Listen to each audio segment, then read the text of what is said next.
這是位於福建南安的朱成公墓，這位民族英雄的墓裡竟然葬了跨越幾代的7、8口人。至於這些人都是誰，又為什麼都擠進同一個墓穴裡，咱們待會兒會逐一回答。今天的這場旅途是我2026年第一次穿明制漢服探墓。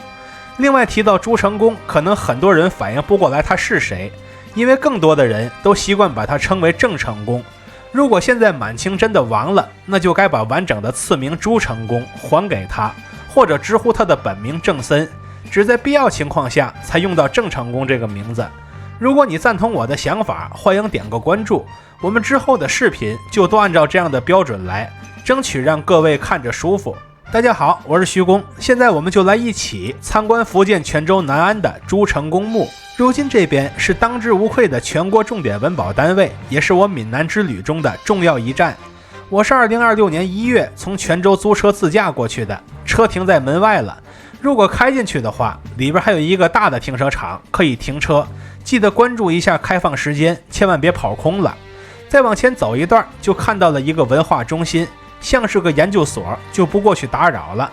而另一側的牌樓便是朱成功墓真正的入口了。現在我們準備登上台階，一路往裡走，沿途看到了一塊1990年的碑，上面寫着鄭克爽將列位長輩的遺骨從台灣遷葬過來的始末，另一邊則是1962年的陵墓重修碑，這邊對朱成功一生的往事做了個簡要的介紹。看完這些，我們準備繼續往上走了。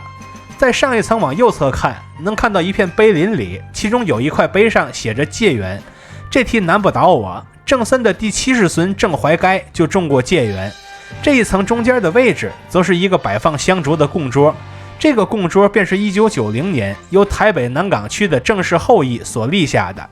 再往上登一層，終於發現剛才的佛家音樂是從哪兒來的了。而剛才的供桌上也有一個同款的太陽能念佛器，這就是音樂的來源。靠外的位置則各有一根10至8角形華表，每一根華表的頂端則各有一個石墩獅，這是古墓的常見配置。至此，我們終於來到了封土區，最重要的細節全都在這兒了。從這邊一路往前直走，就來到了墓碑所在的區域。根據墓碑上的字判斷，這原本是鄭森的祖先樂齋鄭公及其夫人郭氏的墓，下邊還寫着5、6、7世孫，其中的5世孫就是鄭芝龍夫婦，但鄭芝龍只有牌位，夫人田川氏才有靈柩。6世孫則是鄭森與董氏夫婦，7世孫則是鄭經夫婦。這一座墓的封土下方竟然葬了這麼多的人。鄭克爽立下墓碑的那一年是1699年，如果從那時算起，這座墓已經有了327年的歷史。將這麼多人葬進同一座墓裡，其實是一件很無奈的事情，因為朱成功的手下黃吳在投降清朝之後，曾經向清朝建議要挖開鄭家的全部祖墳，以破壞鄭家的氣運，然後滿清朝廷還真就照辦了，所以鄭家的祖墳幾乎全都被挖乾淨了，這一處屬於是漏網之魚。最後鄭克爽投降清朝，並帶着先人靈柩歸葬故里的時候，他已經沒多少選擇了，只能將祖父和父親通通都葬進這一個祖墳裡。當然那個黃吳的下場也沒好到哪兒去，因為鄭經在打進漳州之後，為了報祖墳被挖的仇恨，他把能抓到的黃家人通通都處死了，甚至黃吳的兒子黃方度在投水自殺後都被鄭經撈出來大卸八塊。所以黃吳幹的這缺德事兒，屬實是損人不利己了。現在我們走到近前，看看墳前都有哪些貢品。首先看到一簇鮮花，是從花盆裡連土一起摘出來的，而花盆則用來插香，充當香爐了。附近還有個空花盆，像是用來當酒杯的。它附近有3小杯養生堂的藥酒，以及6根香煙。香煙可能也算是香燭的一種，其餘就是普通的香燭，上邊只有短時間燃燒的痕跡。大約是為了避免火災，所以沒有長期去燃燒它們。墓的另一側有一束花，這個明顯時間比較長，因為它已經徹底風乾了。而另一側的鮮花看起來就新鮮多了，想必是新送來不久的。